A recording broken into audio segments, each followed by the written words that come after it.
Hello everyone, welcome back to my channel. I hope তোমরা সবাই খুব ভালো আছো। আগের দিন রাত্রেবেলা যে জিলাপিটা এনেছিলাম সেই জিলাপিটা খেয়েই আজকে সকালটা শুরু করলাম। আর গায়ের মধ্যে একটা চাদর জড়িয়ে নিয়েছি। গায়ের মধ্যে চাদর না জড়ালে আমার খুব ঠান্ডা লাগে আর আমি একটু শীত কাতুরে। আর সকাল সকাল আজকে স্নান করে নেব। মা উনানে গরম জল বসিয়ে দিয়েছে। উনানে অ্যাকচুয়ালি মা গরম জল আর ভাতটাই করে, আর তরকারি সব গ্যাসে ঘরে রান্না করে। উনানটা একদম আমাদের বাড়ির ফ্রন্টেই আছে। স্নানটা তাড়াতাড়ি করে সেরে ফেললাম, কারণ বাবি আবার কান্না করবে, বাবিকে বোন ধরেছে। এই দেখো স্নান হয়ে গেছে। এখন আমি চুলটা আঁচড়ে নিচ্ছি। রাতে চুলটা আঁচড়ানো হয় না, আগে খুব কেয়ার করতাম, এখন আমি বাদি দিলাম। আর আমি সিঁদুর পরে নিচ্ছি, টিপ পরে নেব।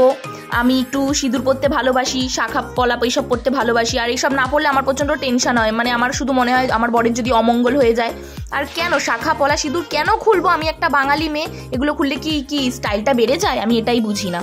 আমি তো সবসময় শাখা পলা আর সিঁদুর ক্যারি করি, আমার খুব ভালো লাগে। একটা ছোট্ট টিপ না পরলে মুখটা কেমন ফাঁকা ফাঁকা লাগে, তাই একটা ছোট্ট টিপও পরে নিলাম। এবার হচ্ছে লাঞ্চ করব। লাঞ্চে আজকে মা একদম হালকা পাতলা করেছে, যেহেতু মার একাদশী, মা খাবে না। আমি আর বোন বলেছি একদম হালকা পাতলা করো, তাই মা করেছে হচ্ছে ভাত আর হচ্ছে মেথি শাক বেগুন দিয়ে, আর পেঁয়াজ কালি আলু ভাজা, আর হচ্ছে মুসুরির ডাল। এইটা দিয়ে আজকে লাঞ্চটা সেরে নেব।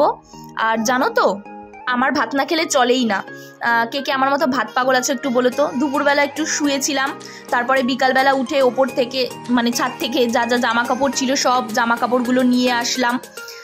সন্ধে হতে চললো, আমাকে দেখো একবার, না আছে গায়ে সোয়েটার, না আছে মাথায় টুপি। থাকবে কি করে, যা গরম লাগছে। আগের বছর এই টাইমে সোয়েটার পরে, চাদর পরে, টুপি পরে মানে আমি শীতে কাবু হয়ে যাচ্ছিলাম। এবছর শীতই নেই, শীত মনে হয় না আর পড়বে। শীত টাটা বাই বাই।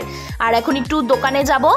অ্যাকচুয়ালি আমার আর আমার বোনের খুব লুচি খেতে ইচ্ছা করছিল, ঘরে কিন্তু ময়দা ছিল না, তাই মা বললো যা দোকান থেকে ময়দা নিয়ে আয়। বোন ঘুমাচ্ছে, তাই আমি একাই বেরিয়ে গেলাম। বাবির ঘুমানোর সুযোগ নিয়ে আমি কি করে ফেলি। বাবি বড় হয়ে যখন ভিডিওগুলো দেখবে বলবে, মা তুমি আমায় রেখে রেখে এদিক ওদিক চলে যেতে, আমাকে নিতে না মা, তুমি খুব পচা। দোকানে যাচ্ছি, এমন সময় মাথাটা পেছনে ঘুরিয়ে দেখি ঐশী আসছে। ঐশী আমাদের বাড়ির দিকে ঢুকছিল আমার বাবিকে আদর করবে বলে। ওকে বললাম আমার সাথে দোকানে চল, তারপর আমার বাবিকে আদর করবি। আর ওকে তো একটা লজেন্স দেবো বললেই, মানে ওকে যেখানে বলবে সেখানেই চলে যাবে। ওকে আমরা বলি তুই আবার লজেন্সের লোভে, খাওয়ার লোভে ছেলে ধরার হাত ধরে আবার কোথাও চলে যাস না যেন। দোকানে গিয়ে কাকুকে বললাম আমাকে ময়দা দিতে আর ঐশীর জন্য দুটো বাবুল কাম দিতে, কারণ ও বলেছে বাবুল কাম খাবে। দুটো দিয়েছি। আবার আমাকে বলছে কি যে আমি কিন্তু তোকে একটাও দেবো না, দুটোই আমি খাবো। আমি বলছি নে তুই খা, আমার এত লোভ নেই তোর মতো। বাড়ি এসে ময়দাটা মাখিয়ে নিলাম। জানো ভিডিও করার চক্করে না, মানে ময়দার মধ্যে ময়ান দিতেই ভুলে গেছি তেল দিয়ে। লাস্টে জল ঢালার পর আমি তেল দিয়ে ময়ান দিয়েছি। কি প্রসেস আমার।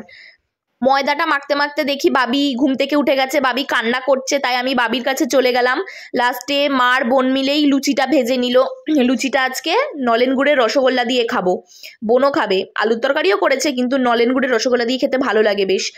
আর তোমাদের ভিডিওটা কেমন লাগলো তোমরা জানিও। তোমরা সবাই ভালো থেকো, সুস্থ থেকো, আমাকে একটু সাপোর্ট করো। তোমাদের সাপোর্ট না পেলে কি করে এগোবো বলো। আর ভিডিওটা যদি ভালো লেগে থাকে আমার ভিডিওটাতে একটা লাইক করে দিও, আমার চ্যানেলটা সাবস্ক্রাইব করে দিও যারা সাবস্ক্রাইব করোনি, আর যারা সাবস্ক্রাইব করেছো তাদেরকে অসংখ্য ধন্যবাদ। টাটা, দেখা হবে নেক্সট ব্লগে।